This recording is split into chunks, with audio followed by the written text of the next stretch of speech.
Assalamualaikum warahmatullahi wabarakatuh dan salam sejahtera. Bertemu kita lagi dalam sesi pembelajaran Bahasa Melayu tahun 5. Di sini Cikgu Roy.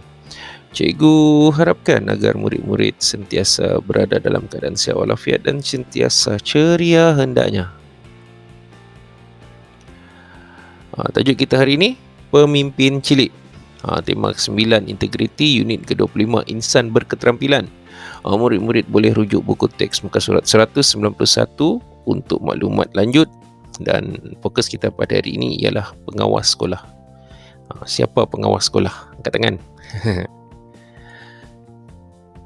Standard kandungan kita pada 2.3 membaca dan mengapresiasi pelbagai bahan sastra dan bahan bukan sastra. Standard pembelajaran kita pada 2.3.1 membaca dan meneliti kandungan teks karya sastra dan karya bukan sastra untuk membuat rumusan. Di akhir sesi pembelajaran, murid-murid akan dapat yang pertama menulis rumusan berdasarkan bahan yang diberi. Manakala yang kedua, kriteria kejayaan yang kedua, menjawab soalan pemahaman berkaitan petikan di bawah ataupun petikan yang diberikan. Dan untuk itu, sesi pembelajaran cikgu bahagikan kepada 3. Aktiviti pertama, membaca dan memahami petikan. Aktiviti yang kedua, membina ayat. Aktiviti yang ketiga, melengkapkan rumusan. Murid-murid dah bersedia? Aktiviti kita yang pertama, membaca dan memahami petikan. Baiklah, murid-murid boleh buka buku teks muka surat 191. Boleh baca bersama-sama dengan cikgu. Teliti petikan di muka surat 191 buku teks, baca dengan sebutan dan intonasi yang betul. Tajuk petikan kita, Pemimpin Cilik. Afifi membaca kisah seorang ketua pengawas. Daripada kisah itu, dia ingin menulis perihal ciri seorang ketua pengawas yang berketerampilan. Razi mula dilantik sebagai pengawas semasa tahun 5. Apabila memasuki tahun 6, dia terpilih sebagai ketua pengawas di sekolahnya. Semenjak itu, sikapnya kian berubah. Razi sedar akan tanggungjawabnya yang lebih besar. Pada setiap pagi, Razi akan membantu guru bertugas di pintu pagar sekolah. Rakan-rakan, lekas. Loceng akan berbunyi sebentar lagi. Arah Razi kepada murid-murid yang baru tiba di sekolah. Apabila loceng telah berbunyi, Razi segera mencatat nama murid yang lewat. Razi, kita perlu sentiasa rasional dan tidak pilih kasih semasa menjalankan tugas. Imbas kembali Razi akan pesanan Cikgu Zainal semasa dia baru dilantik dahulu. Selesai mencatat nama, Razi menasihati murid-murid itu agar berubah. Razi sedar, nasihat juga dapat membantu seseorang menjadi lebih baik. Amir, Nurul, sebagai pengawas, kita perlulah memberikan nasihat dengan bahasa yang sopan kepada murid-murid lain. Pesan Razi kepada pengawas lain yang berada di situ. Apabila pintu pagar telah ditutup, Razi terus masuk ke kelas. Dia yakin disiplin asas utama kecemerlangan seseorang. Amanah yang dipikulnya sekarang menjadi sokongan moral untuk dia berjaya dalam bidang kokurikulum dan akademik. Sambil memegang risalah tentang tanggungjawab ketua pengawas, Razi meneliti setiap ciri tersebut sebagai panduannya menjadi murid yang berketerampilan. Itu dia petikannya. Jadi untuk menguji sama ada murid-murid faham atau tidak tentang apa yang terkandung di dalam petikan tersebut, mari kita lihat soalan pemahaman yang cikgu berikan. Soalan pertama, apakah kisah yang dibaca oleh Afifi? Kisah apa? Yang kedua, soalan kedua, senaraikan 2 tugas yang perlu dilaksanakan Razi pada waktu awal pagi. Apa yang perlu dibuat oleh Razi pada waktu pagi? Dan soalan yang ketiga, nyatakan 3 nilai murni yang diterapkan dalam petikan tersebut. Apa nilai-nilai yang kita boleh contohi? Terutamanya dari sikap Razi. Razi ni siapa? Razi ni adalah seorang ketua pengawas.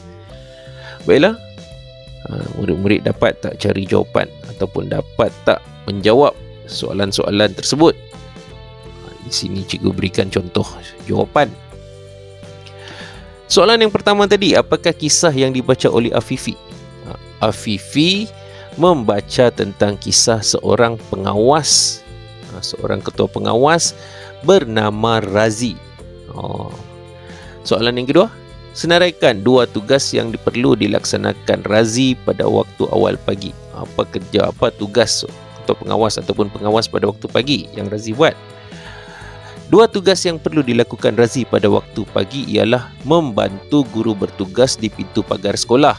Yang pertama, serta mencatat nama-nama pelajar yang datang lewat.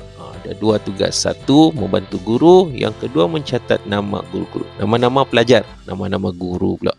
Nama-nama pelajar yang datang lewat. Kemudian, nyatakan, soalan yang ketiga, nyatakan 3 nilai murni yang diterapkan dalam petikan tersebut. 3 nilai murni yang diterapkan dalam petikan tersebut ialah berdisiplin, yang pertama, bersikap amanah, yang kedua, serta bersopan santun. Berdisiplin maksudnya dia menepati masa, dia menjalankan tugas yang diberikan. Kemudian bersikap amanah, amanah maksudnya tidak pilih kasih. Itu ada dipesan oleh Cikgu Zainal. Jadi dia ingat pesanan tu. Yang ketiga, bersopan santun, maksudnya walaupun menjalankan tugas sebagai seorang pengawas ataupun ketua pengawas, setiap kata-kata ataupun arahan ataupun teguran yang diberikan haruslah menggunakan kata-kata yang sopan, yang akan menunjukkan kredibiliti seorang pengawas. Itu dia. Okey, itu bahagian pertama kita. Sekarang kita lihat aktiviti kita yang seterusnya. Aktiviti yang kedua, membina ayat. Baiklah. Jika murid lihat muka surat 191, terdapat satu poster di situ. Risalah tanggungjawab ketua pengawas. Di situ ada diberikan 5 tanggungjawab seorang ketua pengawas. Yang pertama, suri teladan bagi semua murid. Yang kedua, memimpin pengawas lain. Yang ketiga, menepati masa. Yang keempat, melaksanakan tugasan yang diberikan. Dan yang kelima, memastikan murid mematuhi peraturan. Jadi berdasarkan poster di sebelah, tulis 5 ayat berkenaan tanggungjawab seorang ketua pengawas. Murid-murid kena tulis ayat untuk setiap bahagian tersebut. Kita lihat yang pertama dahulu. Suri teladan bagi semua. Ini contoh ayat diberikan. Seorang pemimpin yang baik perlulah menjaga sikap kerana dia akan menjadi suri teladan kepada semua murid. Ini contoh ayatnya, kan diberikan. Baiklah, kita lihat ciri-ciri yang kedua, tanggungjawab ketua pengawas. Memimpin pengawas lain. Jadi di situ ada diberikan sedikit panduan. Dia juga perlu. Dia juga perlu apa? Kan, untuk memenuhi frasa memimpin pengawas lain, tanggungjawab seorang ketua pengawas. Di sini cikgu berikan contoh jawapan. Dia juga perlu memimpin pengawas lain untuk menjalankan tugas dengan cermat dan berkesan. Ini contohnya. Murid-murid boleh bina ayat lainnya. Boleh bina ayat yang berbeza dengan syarat frasa memimpin pengawas lain itu terkandung ada di dalam ayat yang dibina. Kita lihat frasa yang ketiga pula tadi. Ciri yang ketiga, menepati masa. Boleh tak murid-murid bina ayat berkenaan tanggungjawab ketua pengawas menepati masa? Ini contoh jawapan cikgu. Ketua pengawas juga perlu menepati masa dalam segala aspek berkenaan tugasnya, termasuklah tanggungjawab sebagai seorang pelajar di sekolah. Dia perlu menepati masa dalam setiap aspek berkenaan tugasnya. Maksudnya seperti bertugas di pintu pagar, menjaga rakan-rakan yang semasa berada di kantin ataupun berada di laluan sekolah dan sebagainya. Dan juga termasuklah tanggungjawab sebagai seorang pelajar di sekolah. Walaupun dia ketua pengawas, dia masih seorang pelajar. Jadi dia perlu untuk jalankan tanggungjawab sebagai pelajar tu. Salah satunya adalah dengan menepati masa masuk ke kelas, masa penghantaran tugas dan sebagainya. Baiklah, frasa yang ketiga, melaksanakan tugasan yang diberikan. Ini contoh jawapan cikgu. Dia perlu untuk melaksanakan segala tugasan yang diberikan dengan sikap amanah dan bertanggungjawab. Ini contoh jawapan cikgu. Untuk frasa melaksanakan tugasan yang diberikan. Kemudian frasa yang terakhir, iaitu memastikan murid mematuhi peraturan. Bagaimana kita nak bina ayat berkenaan tanggungjawab ketua pengawas dan memastikan murid mematuhi peraturan. Ketua pengawas juga bertanggungjawab untuk berusaha memastikan semua murid mematuhi segala peraturan yang telah ditetapkan oleh pihak sekolah. Itu dia ayatnya. Okey, baiklah, itu tadi aktiviti kita yang kedua. Sekarang kita lihat aktiviti yang ketiga. Aktiviti kita yang ketiga ialah melengkapkan rumusan. Apa yang perlu dilakukan dalam aktiviti ini? Berdasarkan ayat yang dibina dalam aktiviti 2 serta kandungan petikan yang dibaca, tuliskan satu rumusan berkenaan petikan tersebut. Jadi apa yang perlu dilakukan adalah untuk kita menulis rumusan. Rumusan ini sebenarnya adalah sebahagian daripada catatan yang dibuat oleh Afifi. Kalau melihat pada bahagian atas petikan, Afifi ingin menulis perihal ciri seorang ketua pengawas yang berketerampilan. Jadi kita perlu tulis berdasarkan poster. Pertama poster atau risalah, yang kedua petikan tersebut. Jadi apa yang perlu dilakukan dalam bahagian ini? Pertama, susun semua ayat yang diperolehi dalam aktiviti 2 tadi. Aktiviti ayat yang kita bina, seorang pemimpin yang baik perlulah menjaga sikap kerana dia akan menjadi suri teladan pada semua murid.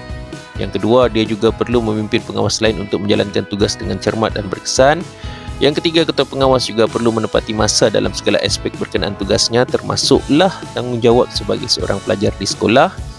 Yang keempat, dia perlu untuk melaksanakan segala tugasan yang diberikan dengan sikap amanah dan bertanggungjawab. Kemudian yang terakhir, ketua pengawas juga bertanggungjawab untuk berusaha memastikan semua murid mematuhi segala peraturan yang telah ditetapkan oleh pihak sekolah. Ini jawapan-jawapan ini kita perolehi dalam aktiviti yang kedua tadi.